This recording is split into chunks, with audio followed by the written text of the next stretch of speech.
Let's see if we can one-shot this Thorn as well. Boom! Thorn's just dead. And then he's jumping onto Rowan in the back. Rowan's almost dead. Why is this... He's hitting way too hard. Hello everyone and welcome back to another AFK journey video. In this video, as you can see before you, there is a Kafra upgraded further than I thought any man would take Kafra. He's a Paragon 1 with 6 stars, which means plus 25 exclusive equipment. So there's this player called Vibin or Vibin, and he has shared a bunch of Kafra replays with me of Kafra actually dominating in Arena and Supreme Arena. We're going to take a look at those. First of all, though, his disclaimer that he said is Kafra is in no means good, but he has an incredible burst. Okay, so this doesn't mean that anyone should be trying to do the same thing. Basically, don't try this at home, but we're going to take a look at these because it's really cool to watch. But before we even get into it, I want to review Kafra and what exactly does he do? Because for me, I really didn't even have any idea because I haven't built him up. I've never really used him. So it was interesting to review his abilities. So his ultimate Gale Thrust has a pretty high damage multiplier, and it will attack the enemy who carries a forest mark. And if they don't have a forest mark, then Kafra inflicts a forest mark on an enemy when casting the ultimate and launches a mighty strike. And the damage output is pretty high from this. 0 initial pre-filled energy. Basically a single target nuking ability, right? Okay, let's go on to Relentless Chase. So this one is actually the really interesting ability that he has, especially when you have his Supreme Plus unlocked. Because look at this, his Supreme Plus, the damage of Relentless Chase, first casting in battle is increased to 520% attack multiplier, which is big. Like that is even around the damage of his ultimate, right? And this is going to be right from the beginning of the battle, initial cooldown of 0. So when a marked enemy is out of Kafra's attack range, Kafra charges towards the enemy, dealing damage and stunning them. If there's no marked enemy, then Kafra will mark the nearest enemy and cast the skill. So at the beginning of the battle, what he does is he's going to mark the nearest enemy, he's going to cast this ability with his Supreme Plus, is going to be a 520% multiplier, and it's a pretty big burst. Because the other thing is, what does this mark do? The forest mark will reduce the enemy physical defense by up to 15% at maximum level. When a marked enemy is defeated, Kafra and allies within 2 tiles will recover HP every 0.375 seconds, basically 3 rounds of this HP recovery. Okay, and then he has attack increase from his legendary plus up to 20% attack increase. Now finally, his mythic plus ability, exclusive skill. When a marked enemy receives healing from other enemies, Kafra basically blocks it, because Kafra will jump to the healer, attack them, dealing damage to the healer, and the damage will be 250% unless you're going to upgrade the exclusive equipment like Vibin did, and then it would be 270%, but it's not that big of a difference. Reducing their haste by 40 for 5 seconds, basically reducing their skill casting frequency, and Kafra is unaffected during the period. And exclusive skill plus 5 upgrade, Kafra gains a shield that can block 350% of his attack multiplier damage for 5 seconds while casting this skill. So he becomes tankier. Also, he's unaffected while doing this, which is pretty cool. So overall, that is basically Kafra. He's going to set the forest mark onto an enemy, which is going to reduce their physical defense by 15%. Then he's going to relentless chase them at the beginning of the battle, and it's going to be a 520% multiplier on the first attack. And so with his maxed out exclusive equipment, he has as much stats as possible, the Paragon advantage as well, damage boost. He's going to hit hard. So be prepared for some major hard hitting. Oh, finally, we have to talk about his seasonal mechanics. So his charm bonus. His charm bonus this season is actually really nice. He's like the charm bonus of an assassin. We'll look at the mythic level. When a battle starts, gains 40% attack and haste, 40 haste.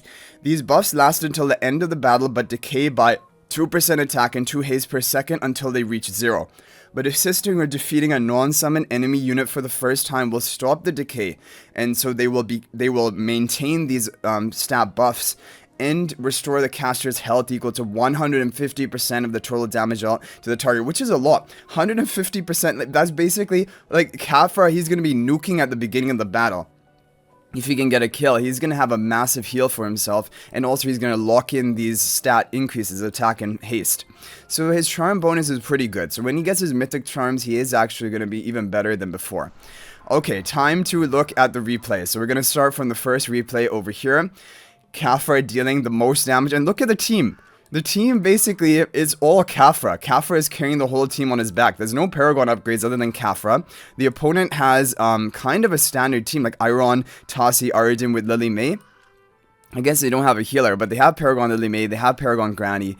Yeah, okay, so let's take a look at it with the Harmonic Spell. And he's on the Mauler buff tile as well. Okay, so let's see this and watch it in.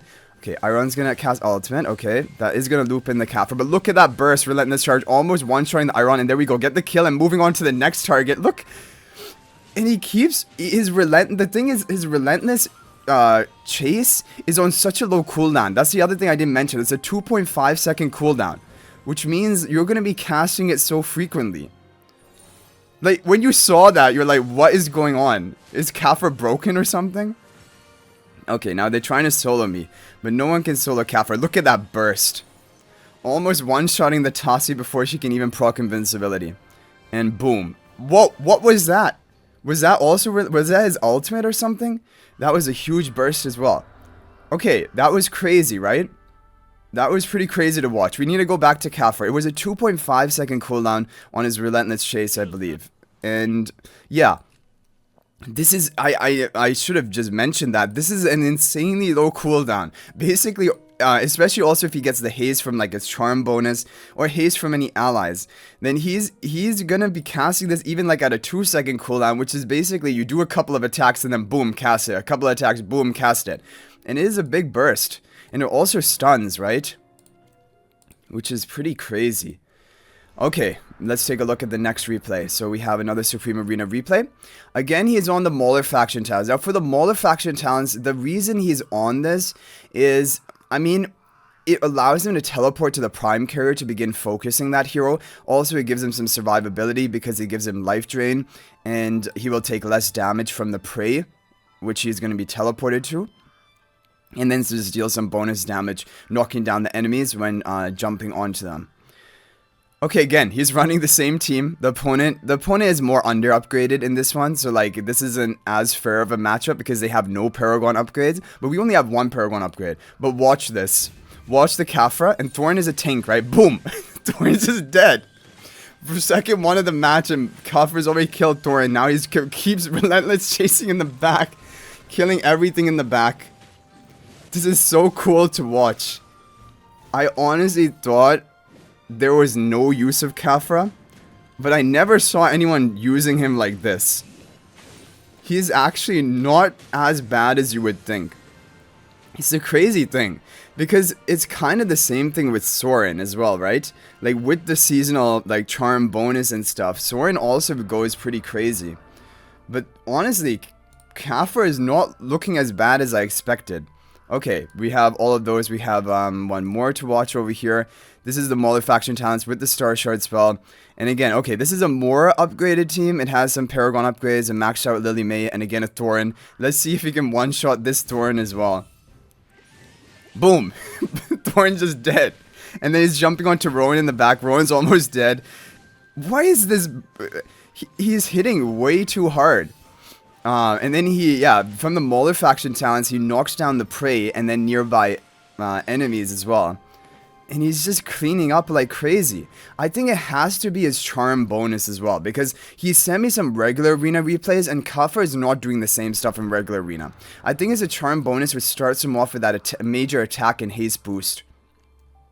Okay, here we have a Graveborn team, Sylvina, Ludovic, all Paragon upgraded other than the Ludovic. Okay, and again running his same team of... Oh, I guess the Lorison idea is just to link the enemies so that the frontline damage is also hitting the rear. Look at that, Shakir's almost one shot.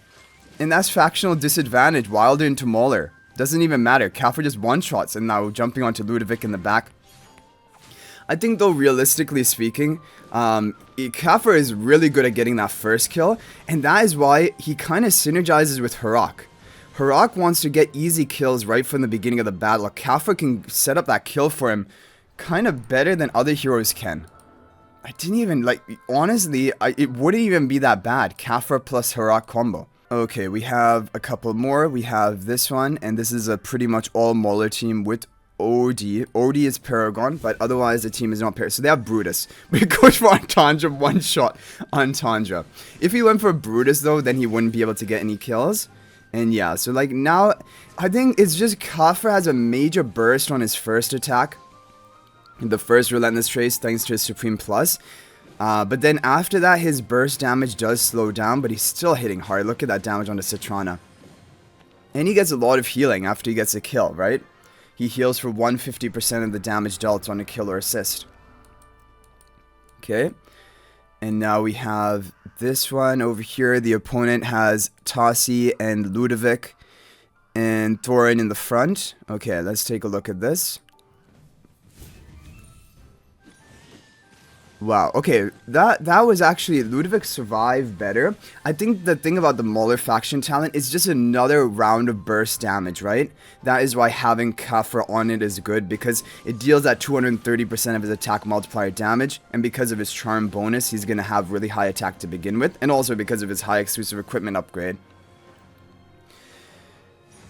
But yeah, Kafra is looking great. And like Entendre, I guess, is providing the shield to make Kafra tankier, and Coco is going to be giving him the damage reduction as well. Okay, this is the last Supreme Arena replay. It is going to be against a full Wilder team. Okay, they have a... They're like, okay, you have Kafra at 6 stars Paragon 1. I have Granny at 6 stars Paragon 1. Granny is... I don't know. I've never seen a Granny at 6 stars. Okay, but who's better, Kafra or Granny? Okay, well, Granny survived. She's actually surviving well. Kafra is not going to be able to break through her. And Parissa is beginning to deal damage, but I guess the shield from Entendre. Now Coco... Oh, Coco can't cast her ultimate. She got denied. Is he going to lose here? Okay, the Coco ultimate goes off just in time. And now Kafra needs to jump to the back, try to kill some of the backline enemies. Okay, is he actually going to get this Granny killed? Boom, with his ultimate, he's going to slash the Granny. Granny is down. So that Granny almost did it, honestly. But now Kafra is going to clean it up. Yeah, Kafra is going to clean it up. Now Iron is dead, jumping to the back. It reminds me like you're kind of playing a MOBA. And Kafra is like your assassin who's jumping, dash, dash, kill. Okay, so we have 3 more arena matches left. This is going to be regular arena. So he is actually using it with Harak. Harak at Mythic Plus, not even Supreme. And running Kafra. The opponent is running Thorin. So yeah, I guess the idea is to set up kills for the Harak. So we have all on the backline formation. Whoa, Kafra is going to jump out of that and begin attacking. So his first Relentless Chase went off onto Damien, which was kind of... Yeah, that was kind of wasted then. The damage, because it was onto Damien. And now jumping onto the back with this Relentless Chase. And Vala. Yeah, I mean, this comp is a full assassin comp with Ludovic healing. It's like Kafra, Sylvina, Vala, all to set up kills for Harak to allow him to begin snowballing. And he does get it here. But kind of just barely. The Harak was getting pretty close to dying. So this wasn't really a Kafra showcase. This was just Kafra to try and set up kills for Harak. Kafra didn't actually carry that fight. Yeah, it looks like in regular arena, Kafra is not as dominant as Supreme Arena. Yeah, even this one, he's not dealing the most damage. Let's see what happens. Okay, jumps onto the Thorin, weakens him down, which is really good. And they're gonna kill the Thorin's first life, but that doesn't feed a kill to the Harak.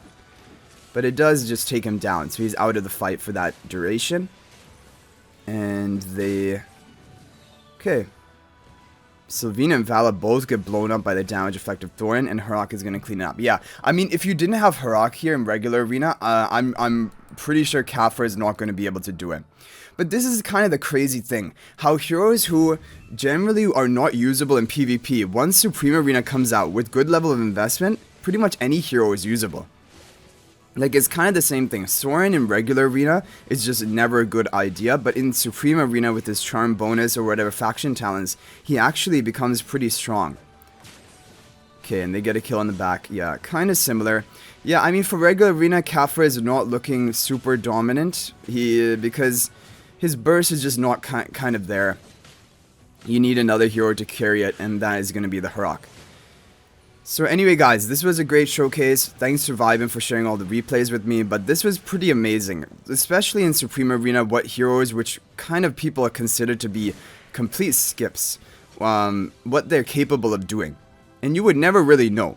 Honestly, I didn't know what Kafra's skills even were. Now I know that he has a physical defense reduction by 15% with his Force Mark, and boosted damage on his first Relentless Chase thanks to his Supreme Plus, which is pretty crazy. But yeah, overall, this does not mean Kafra is a good hero. Like Vibin said, by no means is Kafra a good hero, but he has a lot of burst, and he's useful in Supreme Arena to an extent, but I would definitely still not recommend him. He's still not needed for any game modes, but it's just really cool to see this. So I hope you guys enjoyed the video. Thank you for watching. That is going to be it for this one, and I'll hopefully see you guys in the next video. If you want to join my AFK Journey Discord server, there's a link to that in the description of this video. But until the next video, guys, everyone, peace out for now, and thank you for watching.